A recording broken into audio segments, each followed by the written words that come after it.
Hello বন্ধুরা, সবাই কেমন আছো? আশা করি সবাই ভালো আছো।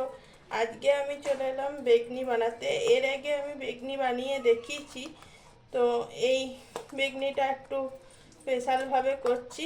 এই ব্যাটারটা আমি হাতের সাহায্যে গুলে নিচ্ছি। ব্যাটারটাতে আছে বেসন আর হলুদ, লঙ্কা গুঁড়ি, তারপরে আছে এখানে অল্প পোস্ত দিয়ে দিচ্ছি। তো এইসব দিয়ে ভালো করে আগে ফেটিয়ে নিচ্ছি। আর একটু খাবার সোডা দিয়ে দিয়েছি। খাবার সোডা দিলে খুব সুন্দর ফুলে যায়। আগের রেসিপিটা অত ভালো করে হয় নাই, অত ভালো করে আমি দেখাতে পারি নাই হাতে ফেটিয়ে। তোমরা যারা বেসন ফাটাতে পারো না, তো এইভাবে ফেটিয়ে নেবে। আর অনেকেই যারা জানো তারা তো পারোই করতে। আজকে ঠান্ডা ঠান্ডা মৌসুমে বেগনিটা খুব খেতে ভালো লাগে, তো একটু বানিয়ে দিলাম। আর যে সবাই বাড়িতে বেগনি খেতে চাইছিল। ব্যাটারের কনসিস্টেন্সিটা এরকম হতে হবে। আর বেগনি খেতে কে কে ভালোবাসে অবশ্যই জানাবে। তেল অপর দিকে গরম হতে দিয়েছি। তেল একবারে ভালোভাবে ধোঁয়া ওঠা গরম হয়ে গিয়েছে। তো এক এক করে আমি বেগনিগুলো দিয়ে দিচ্ছি।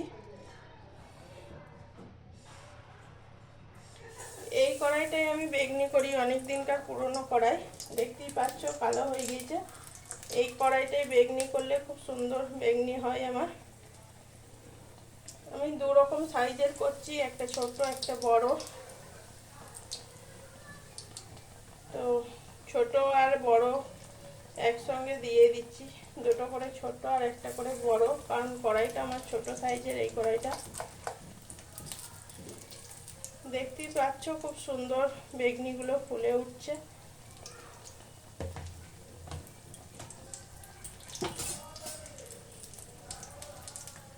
এই পর্যায়ে উল্টিয়ে দেবো।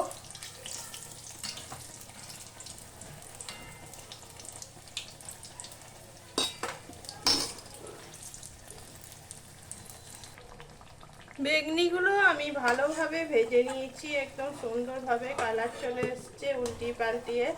তো এবারে প্লেটের মধ্যে উঠিয়ে রাখছি। একটা প্লেটের মধ্যে টিস্যু পেপার দিয়ে দিচ্ছি, এতে করে তেলটা টেনে নেয়, এক্সট্রা তেলটা। আর এই বড় সাইজের বেগনিটা এই জন্যই করছি, এটা আমার ছেলের আবদার। তো আবারও একইভাবে করে দেখিয়ে দিচ্ছি।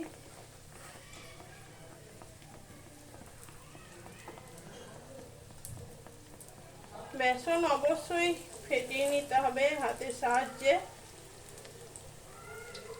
বেগনি মুড়িতে ভালো লাগে, খিচুড়িতেও ভালো লাগে।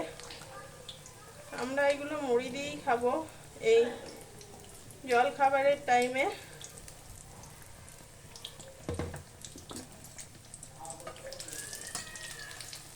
দেখতেই পাচ্ছ দেয়া মাত্র খুব সুন্দর ফুলে গেছে। অবশ্যই একটু খাবার সোডা দিয়ে দেবে।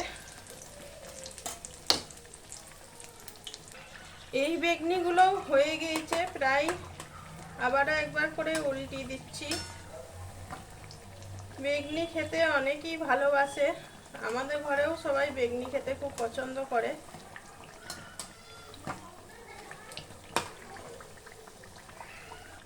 বেগনিগুলো হয়ে গিয়েছে, তো এইগুলো হয়ে গিয়েছে, তো উঠিয়ে নিচ্ছি।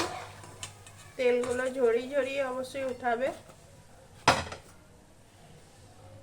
বেগনি আমার প্রায় ভাজা হয়ে গেল। এইগুলো দেখছো, এইগুলো ছোট ছোট, এগুলো লঙ্কার বেগনি।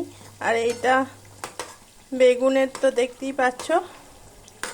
এগুলো দিয়ে ভালো করে উল্টিয়ে পাল্টিয়ে ভেজে নিচ্ছি। এগুলো আবার থালাতে আমি তুলে নেবো তেল ঝরিয়ে ঝরিয়ে। বেগনিগুলো খুব সুন্দরভাবে হয়ে গিয়েছে, এবারে শুধু খাবার পালা। আর আপনাদের যাদের যাদের খেতে মন হচ্ছে, তো এখনই চলে আসুন। এই বেগনিগুলো একদম দোকানের মতন হয়েছে, খেতে খুব সুন্দর হয়েছে। আর আপনারা যারা বাড়িতে বানাবেন ভাবছেন, তো তারা ঝটপট বানিয়ে ফেলুন। আর এই রেসিপিটা আপনাদেরকে পুরো দেখাবার জন্যে অনেক সময় লেগে গেল। অবশ্যই সর্ষের তেলে করবেন, সর্ষের তেলে করলে খুব সুন্দর খেতে হয়।